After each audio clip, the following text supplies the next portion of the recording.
Solar ഗ്രാമമാകാൻ Mavelikkara Thekkekara ഗ്രാമപഞ്ചായത്ത് 2026-2027 ബജറ്റിൽ നിരവധി ജനകീയ പദ്ധതികൾ ഗ്രാമപഞ്ചായത്ത് വൈസ് പ്രസിഡന്റ് വിഷ്ണു ബജറ്റ് അവതരിപ്പിച്ചു. മാവേലിക്കര തെക്കേക്കര ഗ്രാമപഞ്ചായത്തിനെ സോളാർ ഗ്രാമമാക്കാനുള്ള പദ്ധതിയടക്കം സർവ്വതല സ്പർശിയായ ബജറ്റുമായി തെക്കേക്കര ഗ്രാമപഞ്ചായത്ത് vice president G Vishnu budget അവതരിപ്പിച്ചു. ഊർജ്ജം ഉൾക്കൊണ്ട് കാലത്തിന്റെ പുത്തൻ വെല്ലുവിളികൾ നേരിടുന്നതിനും നമ്മുടെ ഗ്രാമത്തിന്റെ സുസ്ഥിര വികസനവുമാണ് 2026-2027 വാർഷിക ബജറ്റ് വിഭാവനം ചെയ്യുന്നത്. സാധ്യമായ എല്ലാ സ്രോതസ്സുകളിൽ നിന്നുമുള്ള വിഭവങ്ങൾ സമാഹരിച്ച് കാര്യക്ഷമമായി വിനിയോഗിച്ച് വികസനക്ഷേമ പ്രവർത്തനങ്ങൾ സംഘടിപ്പിക്കുന്നത് ലക്ഷ്യമിട്ടാണ് 26-27 വർഷത്തെ ബജറ്റ് തയ്യാറാക്കിയിട്ടുള്ളത്.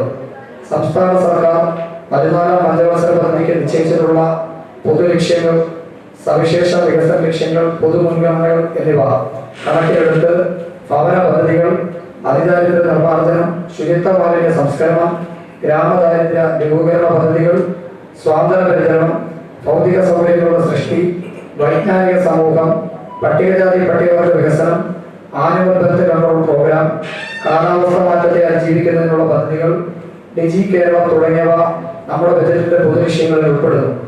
ഗ്രാമപഞ്ചായത്ത് പ്രസിഡന്റ് പ്രിയ വിനോദ് അധ്യക്ഷത വഹിച്ചു. വിദ്യാഭ്യാസ മേഖലയിൽ AI റോബോട്ടിക്സ് പരിശീലനം, തൊഴിൽ മേഖലയിൽ ജോബ് ഓറിയന്റേഷൻ കേന്ദ്രവും സ്കിൽ ഡെവലപ്മെന്റ് കേന്ദ്രവും ബ്ലോക്ക് പഞ്ചായത്തുമായി ചേർന്ന് ലക്ഷ്യമിടുന്ന മിനി വ്യവസായ പാർക്കിന് ഭൂമി, മിനി മാനവീയം തെരുവുകൾ തുടങ്ങി വ്യത്യസ്തവും ശ്രദ്ധേയമായ പദ്ധതികൾ ബജറ്റിൽ അവതരിപ്പിച്ചു.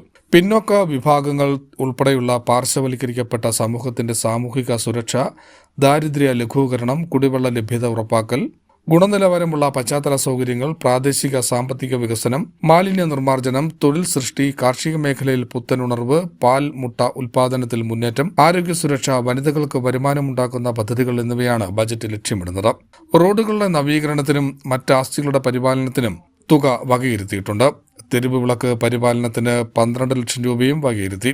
പട്ടികജാതി വിദ്യാർത്ഥികൾക്ക് സ്കോളർഷിപ്പ് 30 ലക്ഷം, പട്ടികജാതി ഗാർഹിക കുടിവെള്ള നിർമ്മാണ പദ്ധതിക്ക് 6.5 ലക്ഷം, പട്ടികജാതി പെൺകുട്ടികളുടെ വിവാഹ ധനസഹായം 12.50 ലക്ഷം, ശുചിത്വ മാലിന്യ സംസ്കരണ വിഭാഗത്തിൽ പുത്തൻകുളങ്ങരയിൽ പുതിയ ഹൈടെക് MCF സ്ഥാപിക്കുന്നതിന് പുറമെ ഗാർഹിക ബയോ കമ്പോസ്റ്റ് ബിന്നിനും തുക വകയിരുത്തി. ആരോഗ്യ മേഖലയിലാകെ 35 ലക്ഷം രൂപ അനുവദിച്ചതിന് പുറമെ സ്വാതന്ത്ര്യ പരിചരണ രംഗത്ത് തുക അനുവദിച്ചു. വിദ്യാഭ്യാസ മേഖലയിലെ സമഗ്ര വികസനത്തിന് പുറമെ കുട്ടികളുടെ വിവിധ ആവശ്യങ്ങൾക്കായി തുക അനുവദിച്ചു.